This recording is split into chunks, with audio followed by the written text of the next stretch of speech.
ktorí tu boli, tak vedia, o čom budem hovoriť. Tí, ktorí tu neboli, vítame vás.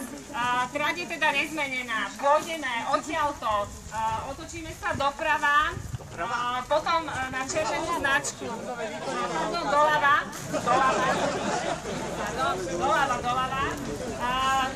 zase doľava, tam budú regulovčíci na ceste, červená značka Pánsky chodník až hore na Zochovú chatu.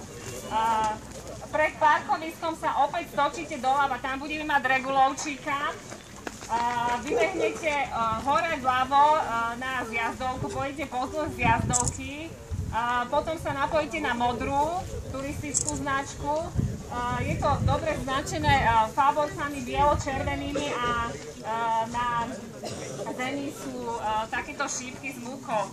Čiže keď už budete potom na modrej, to je smer Zamčisko, tam je obchádzka Polomu, tiež sme to dobre vyznačili.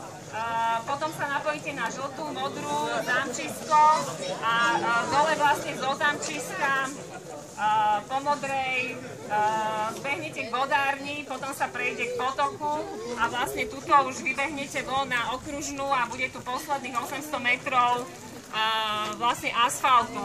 Cieľová rovinka je tuto táto, vlastne ide sa stále po modrej značke, čiže tuto bude finish.